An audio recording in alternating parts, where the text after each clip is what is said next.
Hello and welcome to some more Star Citizen looking at the PTU Patch 3.3.0U. I wanted to talk about the latest patch and its patch notes.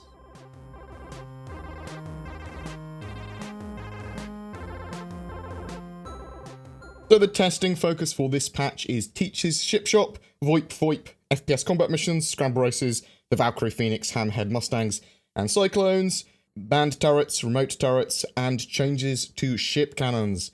Teaches allows us to buy ships in-game with in-game currency and use the ships as if we own them. Well, sort of. I say that sort of because it's buggy and a bit broken at the moment.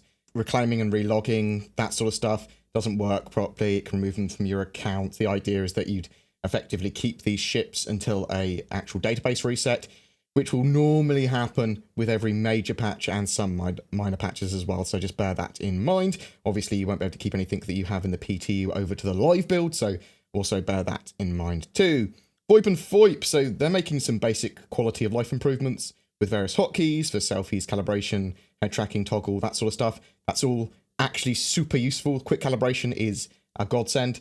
And VoIP and VoIP just seem to be getting better and better and actually work. They're not working when just talking without your helmet on in general, but they're working as intended with groups and when you're in like the global channel for chatting. So that's obviously pretty damn good. Reco Patacular missions aren't working at the moment for me anyway. They apparently were working the last patch. I haven't seen them work yet. Accessibility to those missions is going to be essential though.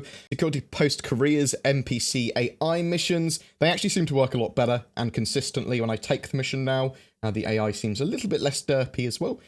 Scramble races, again, they're less buggy and more accessibility to them. You can actually get a game and fully complete it, it seems, a lot of the time, though I'm going to keep on messing around with both the FPS AI and scramble races.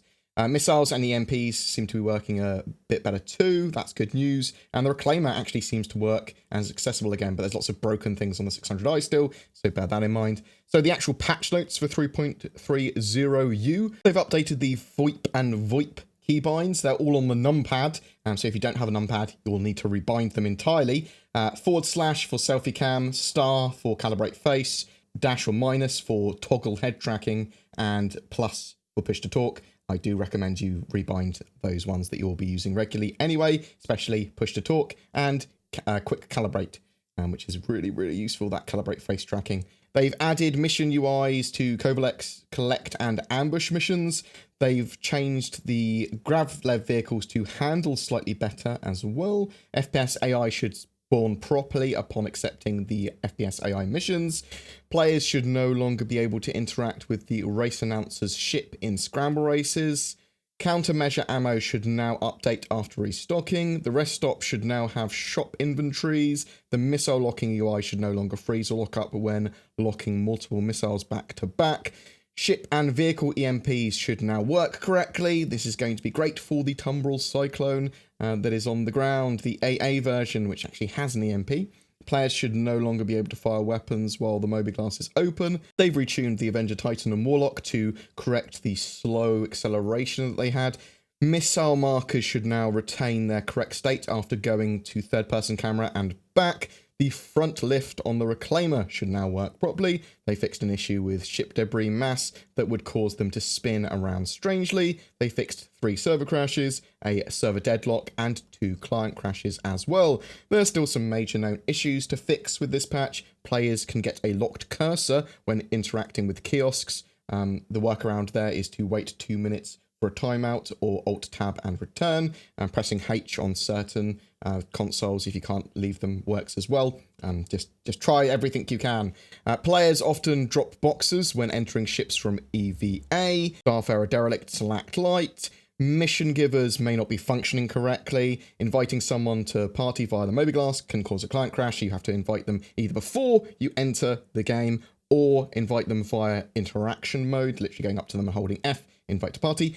Ships rented from the front end do not show up in the ship selection list. Ships that are quantum traveling to locations may be able to still travel to them even if they don't have enough fuel to reach them, which is obviously not as intended. This patch can be very crashy if you have not deleted your user folder. I found that out myself, so make sure you do that. Accessibility consistently to new missions and new mission givers is sorely needed. Obviously, with the live build, that will almost certainly be coming. Also, Teach's Ship Shop, when that goes live, knowing that it's going to be reset at least once every 3 months, basically your inventory of anything that you've bought Alpha UEC-wise or ship-wise or item-wise with Alpha UEC in-game. Potentially more, actually, because 3.3.5 is coming soon. Ship prices or mission rewards need to make those ships in some way obtainable. It's no use implementing something if no one can use it at all. Obviously, if they add rental, that would probably solve that issue for me. So hopefully they have something planned for that. And that said, the lower end of the price spectrum, so like 70,000 for the Dragonfly, that's really obtainable. That's easily obtainable. And I mean, to be honest, it's feels over reels with a lot of this, because at the higher end, I haven't really tried to grind 1.6 million Alpha UEC in the PTU, because obviously it resets so often. So I'll actually need to test to see how long it takes me to grind up 1.6 million Alpha UEC properly with the Alpha UEC that they give general players that start in the live build. And it's worth mentioning as well that players in 3.3 live are going to start with their UEC that's on their main account getting added to that Alpha UEC amounts. So everyone's going to start with a little bit different money. So we might see some different gameplay based on what ships you've got and how much money you start with. Because if you're doing cargo missions, the more money you have, effectively, the more money you're able to make, because you're able to leverage more money to buy more cargo or more expensive cargo. But obviously you still need a cargo ship to do that effectively. If you've got a small little ship, then you're going to be buying expensive cargo typically to make the most money, because you've got a smaller cargo hold, you want to pack it all in, make as much money as you can there. But if you've got a large cargo ship, you're not restricted by that, and you can go for whatever cargo will make you the most money in general based on how much of it you can buy. So the leveraging of that is going to be interesting to see how quickly you can grind up to 1.6 million Alpha UEC to get a prospector. I'll have to see, and it might be that mining in 3.3 works really well for making money, or combat missions, or whatever. So this sort of stuff needs to be balanced, and at the moment, really, we only sort of have, when it comes to missions, we have low-tier missions, and what I mean by that is missions that give you very little reward, but are very easily accomplishable with a single player.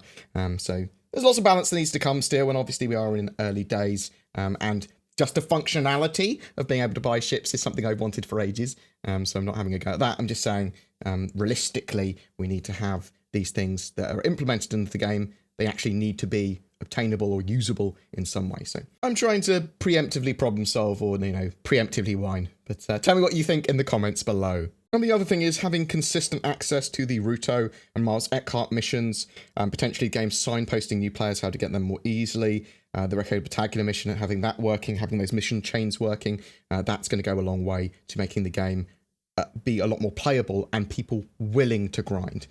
Obviously, as well, if they have the ability to get bounties on players that have criminal ratings, that would be great as well. And maybe a criminal rating more than one, because I'm assuming that some people will accidentally get criminal ratings as well. So lots of ways to make money is what I'm after with any future patches, and hopefully in 3.3 as well. My radar have provided a new Anvil Valkyrie to give away. All you need to do is to be subscribed to my YouTube channel and then comment on any of my Star Citizen videos made during October. My Radar is a mobile app for iOS and Android that provides up-to-the-minute weather information in the US, Europe, and Japan, with service in Australia coming in by the end of 2018. It allows Star Citizen players to view detailed maps of the moons in-game as well, Yela, Selin, and Daymar. A new version will be released this month that includes new features, including outpost markers and updated maps. Also, if you're looking to get or upgrade a gaming PC, then consider Shadow instead.